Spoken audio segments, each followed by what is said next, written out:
Hola, ¿cómo están? Bueno, hoy vamos a contar algunas cosas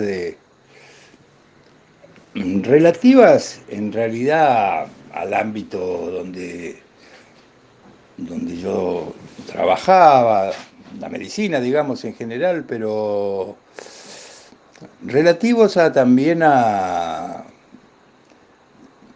cómo el desprecio de los estados y de las personas por los recursos que le corresponden a toda la comunidad, ¿no? Y las formas tránsfugas y los acuerdos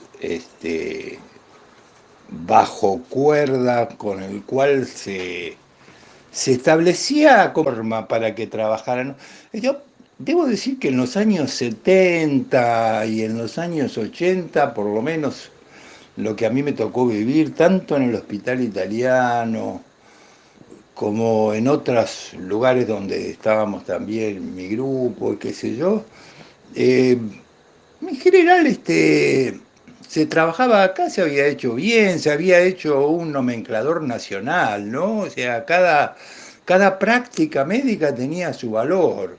Y un valor súper razonable. Nadie se iba a hacer rico con eso. Al contrario, al contrario, a veces para algunas especialidades era medio bajo. Pero bueno, se respetaba a rajatabla y cuando el propio hospital crea su plan de salud, que digamos el negocio de las medicinas socios, ¿no es cierto? Hacer socios que estén lo más sanos posibles, ¿no? Porque le consuman menos recursos.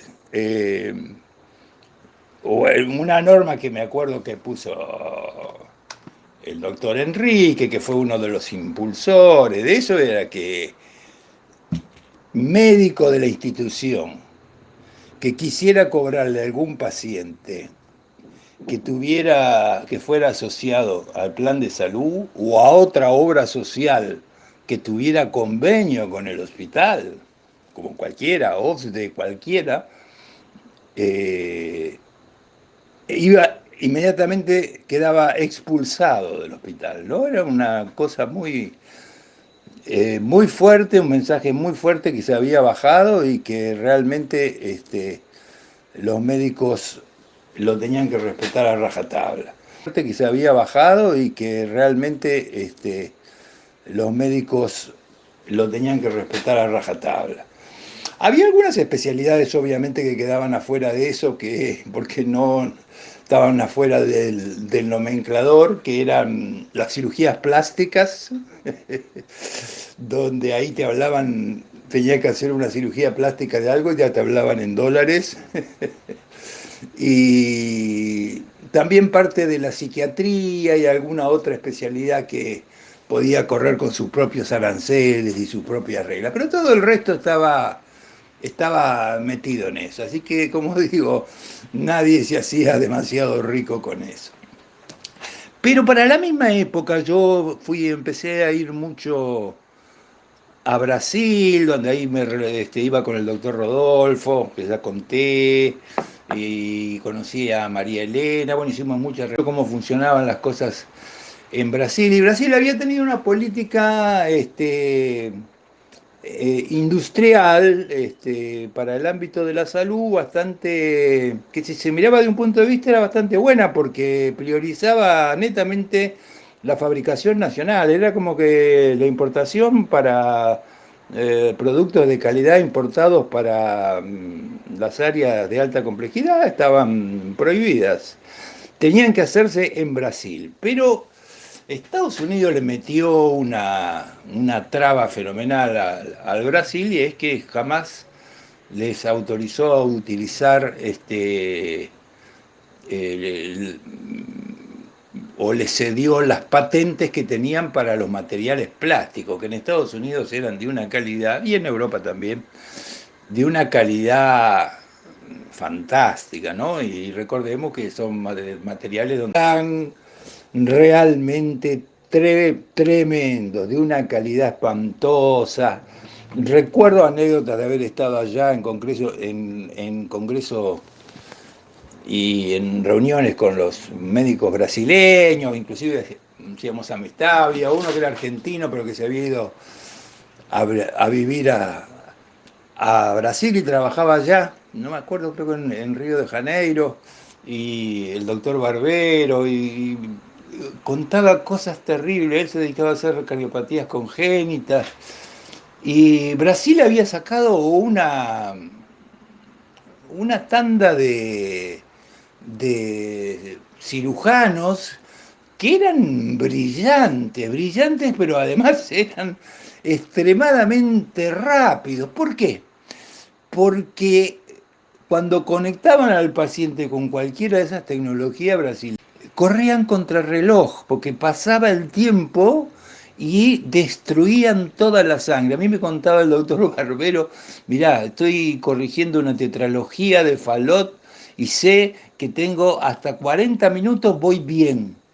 Si me paso a los 45, ya le empiezan a salir al chico petequias, son como manchas en todo el cuerpo, que significa que se están rompiendo todas las plaquetas del organismo. Así que es una carrera contra el tiempo. Yo no solo tengo que corregirlo bien, sino que lo tengo que hacer en ese lapso de tiempo.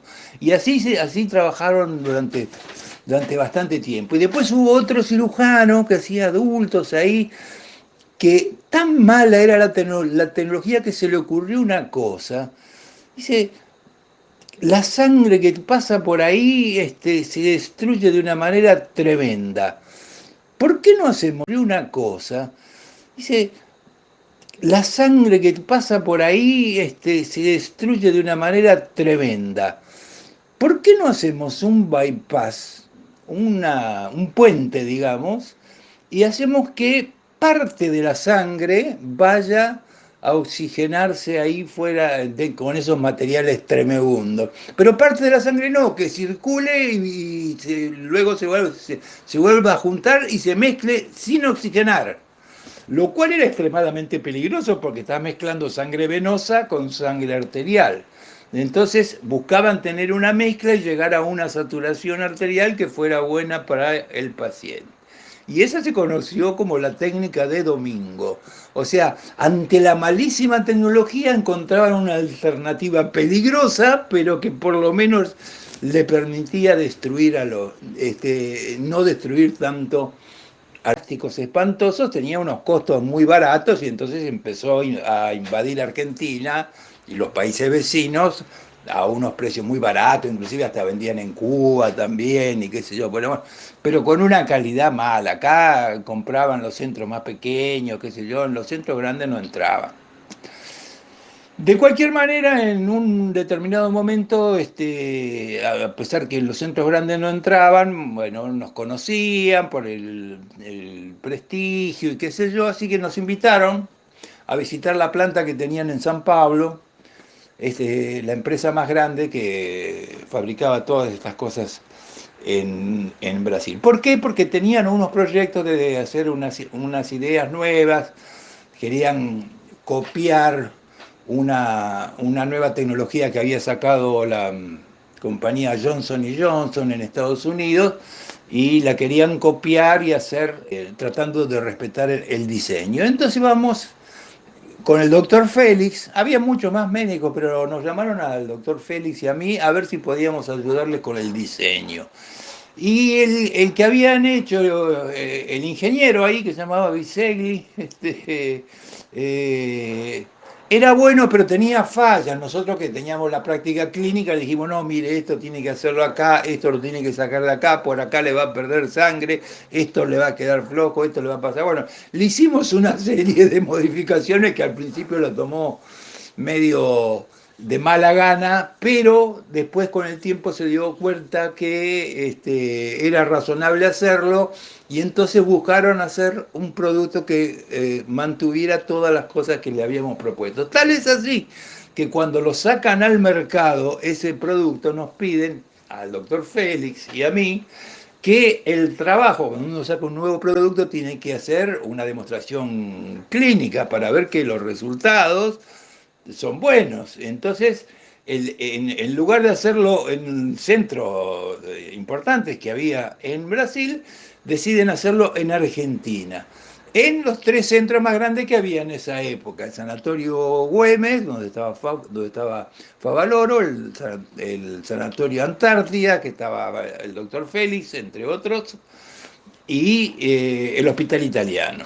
Y entonces hacemos un estudio comparativo contra los productos americanos que se usaban en esa época y los resultados son buenos. Bueno, ganamos un premio, nos invitaron a un congreso mundial, bueno, eso fue digamos, el tema.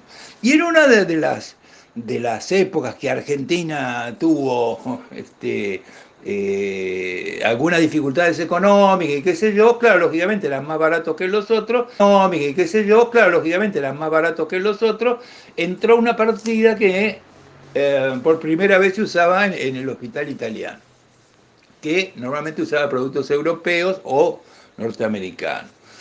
Y bueno, empezamos bien y ya había pasado poco, habíamos hecho algunos casos, el diseño era bueno, todo era bueno, pero ¿qué había pasado? El tema era los materiales. Había un material de poliuretano que es una especie de sellador que terminaba sellar todos los circuitos donde se oxigenaba la sangre, las fibras capilares y eso. Y por alguna razón económica, porque estos brazucas siempre buscaban bajar los costos, habían traído una no sé de dónde, de Oriente, qué sé yo, de poliuretano que parece que con los cambios de temperatura se despegaba. Y justo nos toca en la partida que está en el hospital italiano. Entonces nosotros empezamos a probar el oxigenador ese brasilero, que ya lo habíamos probado antes, sabíamos que era bueno, pero no sabíamos que habían hecho ese cambio en los materiales. Y cuando lo estamos probando, menos mal, antes que lo usara el paciente, cuando lo purgábamos, ya veíamos que empezaba a filtrar suero por donde después iba a pasar la sangre, iba a ser un desastre, íbamos a liquidar a unos cuantos. Entonces, no sé, cuando se hacen las importaciones no se importan 10, se importan 300 o 400, qué sé yo. Había una cantidad enorme de eso y bueno, detectamos eso, dijimos no, esto, lugar donde pasaba, claro, hacía poquito que habían hecho ese cambio en los materiales. Y bueno, después lo descubrieron porque mandaron una partida a no sé qué país de Europa y les pasó exactamente lo mismo y lo tuvieron que sacar del mercado. Pero todavía no habían descubierto eso, y entonces vino, nosotros obviamente paramos eso y ya se compró otra cosa y eso quedó inutilizado, ¿no? Y después se hizo un arreglo para devolverlos a la empresa. Y se vino el ingeniero Bisegli, me acuerdo, y me dice, yo sé que nos mandamos una macana enorme con material, pero esto nos va a arruinar todo el desarrollo de años que trabajamos. Yo, lo que no te voy a decir para nada, teníamos confianza, ¿no? No te voy a... Teníamos confianza, ¿no?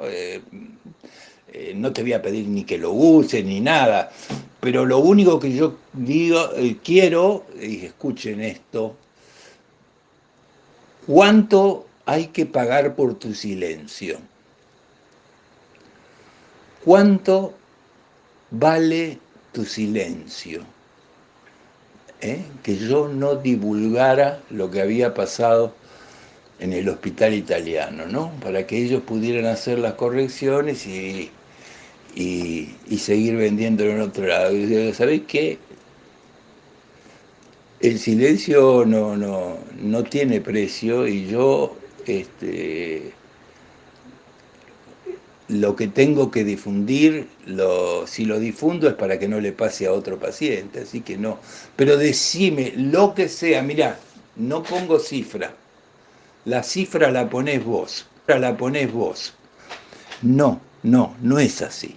Bueno, pasó esa anécdota, por supuesto, bueno, nada, después no lo vi más a Vicente, ya quedó atrás lo de los brasileños. Pero, ¿qué pasaba en Brasil? En Brasil, que como digo, acá en Argentina en los 70, en los 80 no había tanta cosa extraña, pero en Brasil sí. Y en Brasil también pagaban aranceles miserables. A mí me contaba María Elena que no podía sostener a la gente que la entrenaba, le enseñaba para hacer todas las cosas más complejas.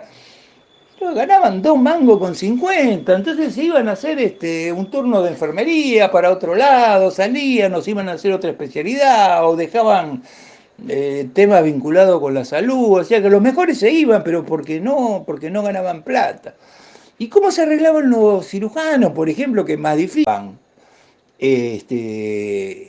Esos oxigenadores inusables en Brasil, que bueno, normalmente el precio de venta sería en cualquier otro lugar, no sé, $200, y a la seguridad social brasileña los vendían a 2.000 por cabeza. Imagínense la plata que se juntaba. Y esa plata se la repartían entre los funcionarios, los del sistema de salud, y de ahí picoteaban los médicos. Pero no solo con la parte de oxigenadores, lo hacían lo mismo con las válvulas, y con los marcapasos, con cualquier otro elemento. O sea que esa deformación profesional de que el dinero que iba a fortunas iba a salir de una estafa porque de última la seguridad social la pagaban todos los brasileños. Y eso ya en los 70 lo tenían. No estaba en Argentina todavía, eso en los 70, en los 80 no. Después se vino. Y en el medio meto una anécdota porque fue increíble también el final. Yo viajaba mucho a Uruguay porque había diseñado unos sistemas, yo había contado que había salido una cosa revolucionaria, creo que fue a fines de los 70, antes de los 80, para proteger al corazón, pero bueno, eran elementos carísimos, entonces yo desarrollé un sistema acá en Argentina que me costó mucho conseguir quien me lo pudiera fabricar, al final lo conseguí, fabricamos las soluciones también para poder hacer con el laboratorio FADA en ese momento, bueno, y los uruguayos no tenían nada, entonces vinieron los médicos uruguayos, estamos desesperados por esto, hagamos algo, vinieron ahí al italiano, me pidieron, vamos a llevar todo esto a Brasil. Y entonces vinieron con un pequeño empresario uruguayo y empecé yo a viajar, a llevar toda esta tecnología fabricada, no a llevarla yo, sino, digamos, a enseñarles a usarla cada uno de los centros, ¿no? Que eran 5 o 6 centros que había ahí en Uruguay. Entonces hicimos una relación de amistad, inclusive con el importador uruguayo, que era una empresa familiar, se veía pequeña la empresa, qué sé yo, y después que salíamos de hacer la cirugía nos llevaba a los médicos siempre, a los médicos siempre, este empresario nos llevaba a comer ahí frente a la plaza donde está el Teatro Solís, hay como un restaurante medio lindo, de buena calidad, no sé, se comía carne, chivito, qué sé yo. Y nos sentábamos los médicos ahí a comer y qué sé yo, se comía bien.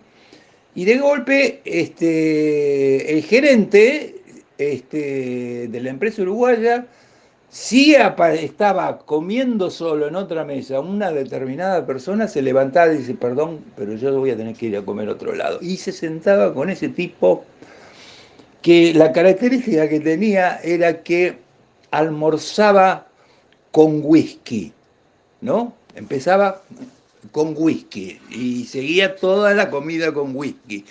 y el lacayo, el mismo, así que terminaba con una borrachera tremenda, ¿no? Hay que morfar con whisky, ¿no? Hay que bancársela. ¿Quién era este tipo? Después yo lo supe después con el tiempo, en esa época no lo sabía. Parece que ese tipo era el dueño de las empresas uruguayas y era un senador, creo, en ese momento, pero que fue candidato a presidente del Partido Colorado de Uruguay. Y ese estaba ligado al Fondo Nacional de Recursos y a las instituciones de la Seguridad Social uruguaya. Entonces hacía unos negociados, pero increíbles. Bueno, yo no sabía nada de eso. Había estado con otra empresa y después había caído con esta empresa más chica porque se habían abierto, qué sé yo. Pero en un momento me pide, porque teníamos una buena relación, el empresario, si le puedo hacer un contacto con el distribuidor argentino que vendía, un distribuidor argentino que vendía unas máquinas que fabricaban en Estados Unidos, en Michigan, la empresa 3M, que eran lo último en la tecnología, carísimas eran.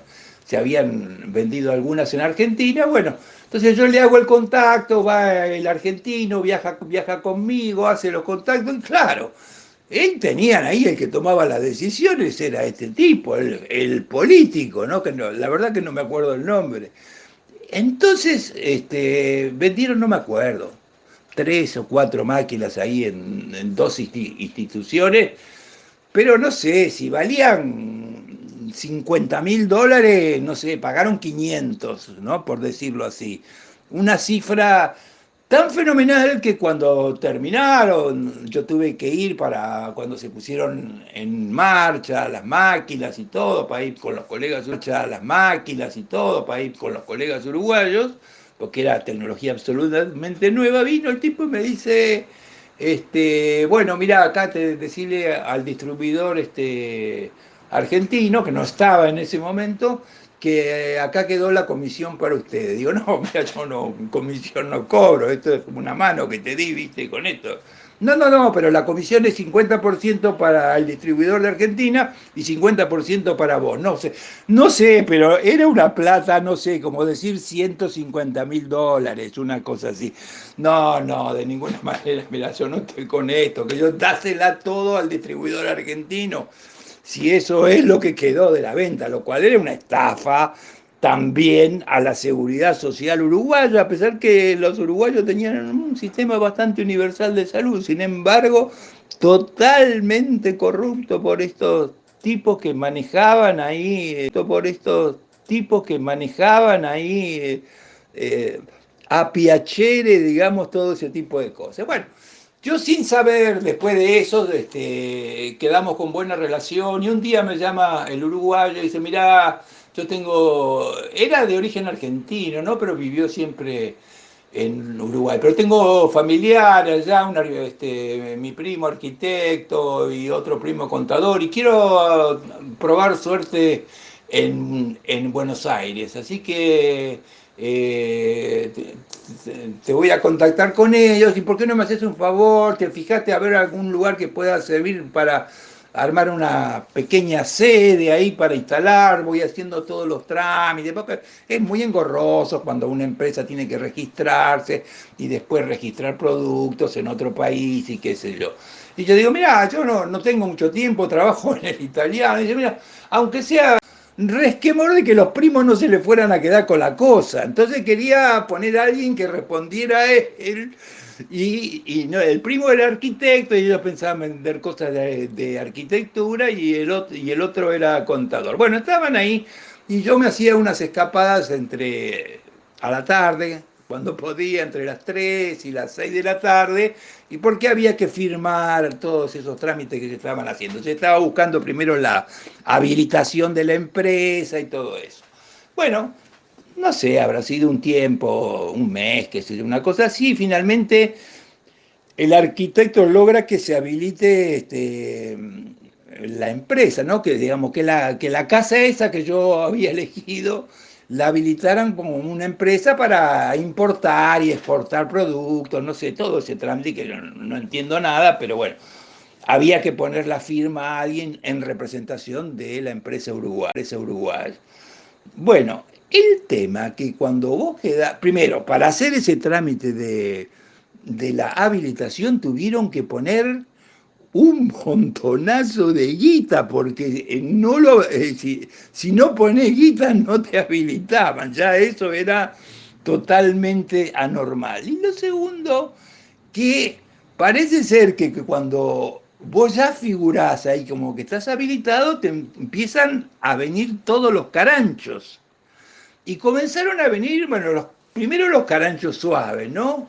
Entonces venían los bomberos voluntarios, venía el policía de la comisaría de la zona, todos a manguear, ¿no? Yo le preguntaba a los uruguayos si le querían dar, bueno, le daba el contador, le daba, pero a ver, no sé, una plata razonable, creo que pasa con hasta los kioscos, debe pasar eso, le daba el contador, le daba, pero a ver, no sé, una plata razonable, creo que pasa con hasta los kioscos, debe pasar eso, ¿no? Pero bueno, no, es un tema al cual yo estaba ajeno.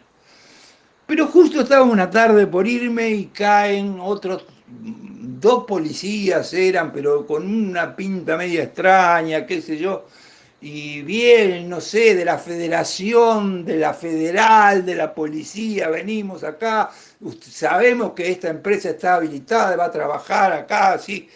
Sí, bueno, ¿qué necesita? Bueno, y el planteo era, no sé, medio era como que pasaban a ser como parte de la empresa, que tenían que recibir una parte de las ganancias, una cosa realmente insólita, ¿no? Y de mala manera, y queriéndola imponer.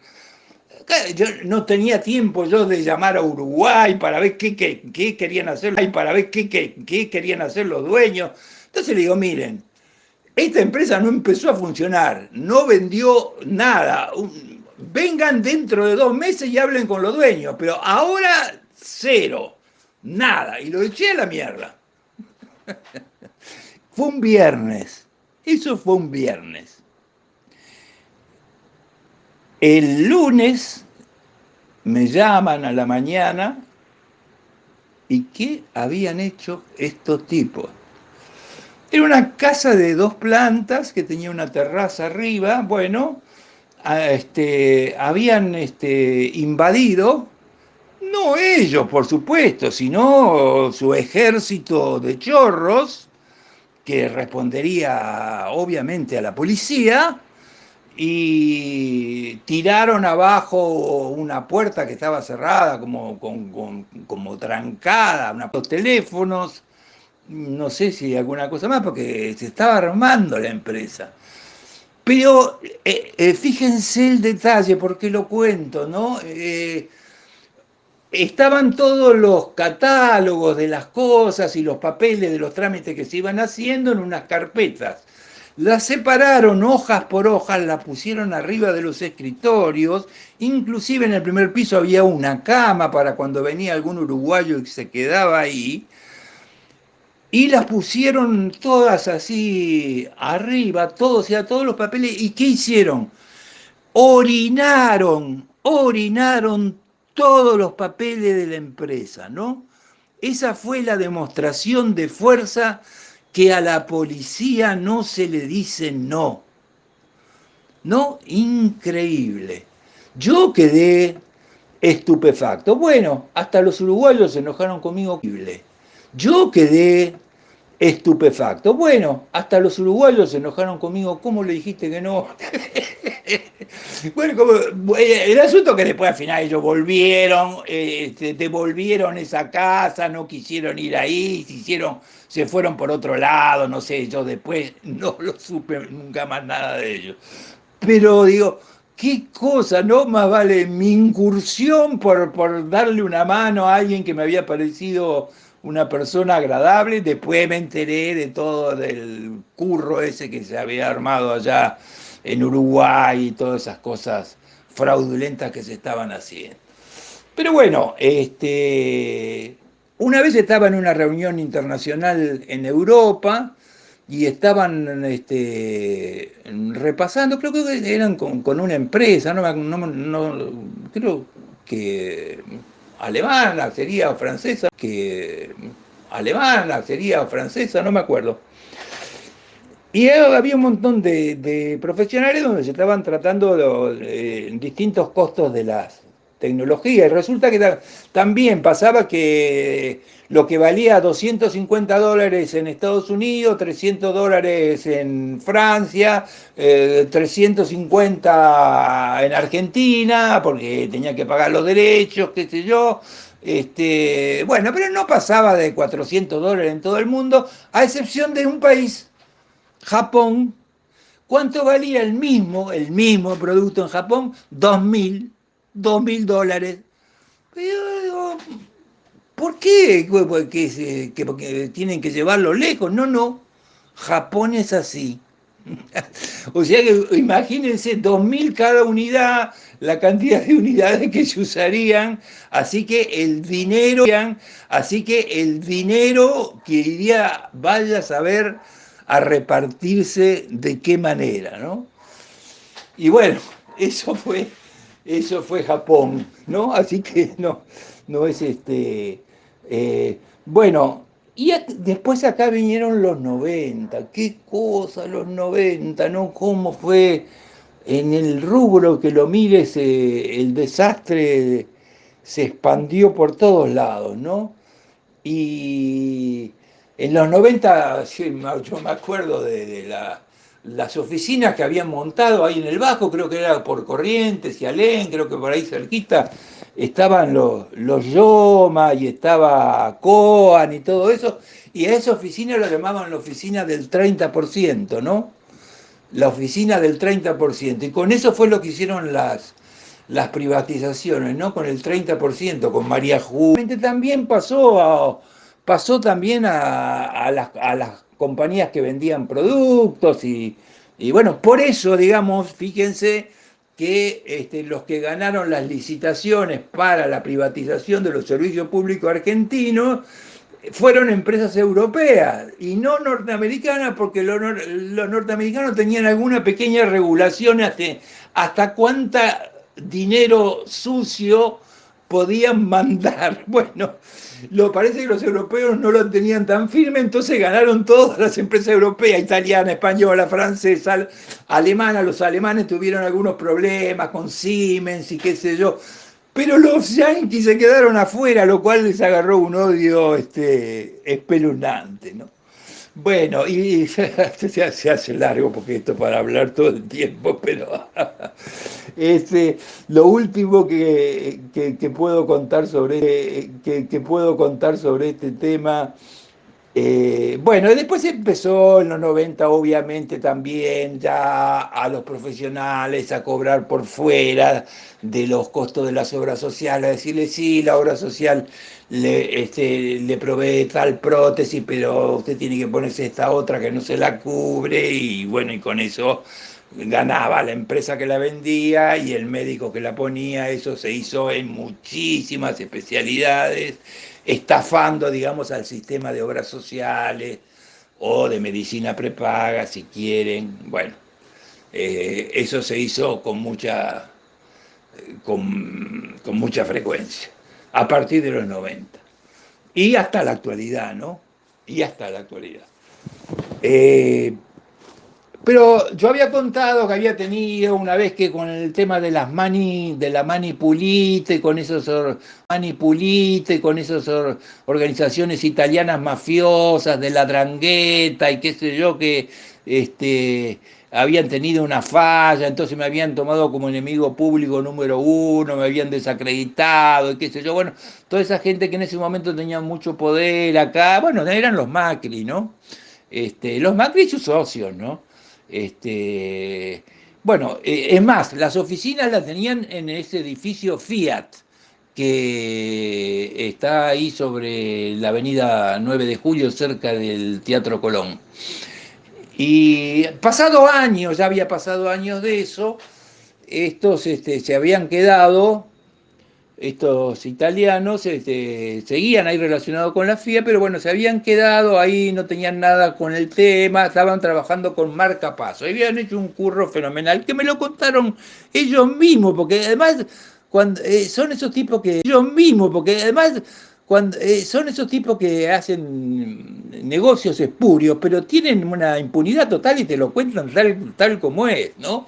Habían hecho un convenio con el PAMI para la provisión de marcapasos por 10 años, una cosa así, ¿no? Tremendo, de un marcapaso de tercera calidad, que bueno, que lo vendían a un precio que quedaba plata para todo el mundo, ¿no? Una cosa es lo que lo contaban como una gracia, ¿no? Y entonces, ¿para qué me estaban llamando a mí que había sido el enemigo público de ellos? Porque en ese momento en Italia había otra compañía que no tenía nada que ver con ellos y que estaba progresando en el mercado de una manera tremenda. Y que el representante argentino era un médico amigo mío que me hacía algunos de los materiales que fabricábamos acá. Y entonces me llamaban para, miren, yo que era el enemigo ahí, cuando es cuestiones de dinero, ¿qué te importa lo que te haya hecho este tipo en otra época, que te haya hecho perder guita? Me estaban ofreciendo asociarme a la sociedad de ellos si yo hablaba con pues yo tenía buena relación con los italianos, eran los que me pagaban los congresos para ir a distintos lugares del mundo. Si yo los convencía que fueran una empresa grande la que los representara, y si yo conseguía que pasarles la representación a ellos, ya que ellos estaban desprestigiando al distribuidor natural de acá, que era amigo mío, es decir, si yo traicionaba eso y me juntaba con ellos, me daban un porcentaje de la sociedad. Y ahí trabajaba en esa empresa un cardiólogo bueno, que yo lo conocía que yo lo conocía de la sociedad de cardiología, pero que bueno, se había, se había rendido por el dinero y bueno, era ahí el subjefe, digamos. Y entonces cuando yo decía que no y que no y que no iba a aceptar, me decía, mirá, si tu problema es que no te figure la plata que entras, hacemos todo black. Y bueno, yo que no estaba acostumbrado, decía que no te entiendo lo que me decís. Black, hacemos todo black. En negro, boludo, en negro. Pero, por favor, salía de un edificio lujoso ahí en la Fiat y qué sé yo. ¡Qué mafia, Dios mío! Y eso eran los que estaban ligados con Macri, con la Drangheta y qué sé yo. Y con la Drangheta y qué sé yo. Qué cosa, ¿no? Qué basura y cuánto daño. Bueno, mucho en el PAMI armaron, bueno, no solo los negocios que tenían ellos, sino que en el PAMI se había generado una mafia tremenda en el cual se les sobrefacturaban un montón de instituciones al PAMI les sobrefacturaba, pero después el PAMI no pagaba. No pagaba, pasaba el tiempo, eso le pasó a la Favaloro que le hizo un agujero enorme, y después en el momento te llamaban, a la institución me refiero, y le decían, bueno, vamos a pagarle parte de la deuda, 30%. Para pagar parte de la deuda, 30%. ¿Qué? Para los funcionarios del PAMI. Así funcionó el PAMI durante muchísimos años en Argentina. Bueno, y eso es de lo que uno se entera. Imagínense otras cosas. ¿Cuánto hay que modificar otras cosas?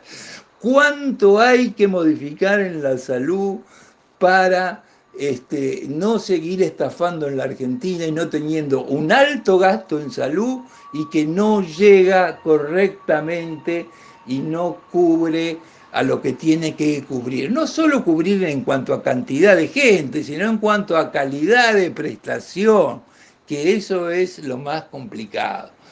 ¿Cuántas cosas, no? ¿Cuántas cosas y que se ha deteriorado mucho a partir de los 90 y qué difícil va a ser salir de eso, porque yo me acuerdo que en la época de Néstor y Cristina, donde se revitalizó muchos hospitales públicos y todo, las mafias insertadas en el hospital público también. Yo tenía, por ejemplo, alumnos que venían del hospital más espectacular que había construido, volvía a trabajar a esa institución, la mafia lo amenazaba que no estudiara eso porque tenían un arreglo para cobrar y era un hospital público, pero cobraban esa prestación y una fortuna en la cual estaban involucrados hasta los delegados sindicales, los profesionales, todo. Pero, puta madre, ¿viste? Te rompes el traste como presidente o presidenta, haces un hospital a todo trapo, le compras tecnología y qué sé yo, y te están currando los recursos. Es una cosa, pero no digo que sea el único, así como conté lo del otro de Malvinas Argentinas, también con los robots que estaban comprando, y así, comprando, y así infinidad de instituciones, tanto en el sector público como en el sector privado, ¿no? Las obras sociales sindicales, que todo lindo, ¿no? Vidrio, ponían, si querías ir unos días a Mar del Plata, al hotelito que tenían, pero la atención de la salud, ahí te pasaban, el consultorio médico, la radiografía, no, no te iban a dar una cosa de complejidad que le saliera mucha plata, nada, te la pasaban de largo, ¿viste? Así que nada, ¿cuánto hay para mejorar en el sistema de salud? Pero a veces digo, ¿será posible mejorar eso sin un cambio radical en la condición humana de los que están involucrados adentro de eso? Por eso que la salud yo creo que se empezó a complicar severamente cuando intervino el dinero. El dinero mancha todas las cosas, ¿no? Y en este caso mancha la salud de una manera muy fuerte. Bueno, vamos a ver, no sé. Las sociedades no son siempre fijas, ¿no? Así que puede ir evolucionando. Pero digo, hasta en las mejores épocas, este, estos mecanismos así corruptos, este, tampoco hubo forma de combatirlo, lo mismo que dentro de muchos sindicatos y de muchas otras instituciones que pasó la misma cosa, la misma historia. Siempre los perjudicados, los laburantes y los más pobres, ¿no? Que son los que quedan afuera de todo esto, ¿no? Como decía aquella canción, esto, ¿no? Como decía aquella canción que cantaban los chilenos, que la tortilla se vuelva, ¿no? Qué lindo sería que la tortilla se vuelva, ¿no? Porque esta forma de lucro es doblemente ominosa, por lo que representa como acto de corrupción y por estar involucrado en cosas que debieran destinarse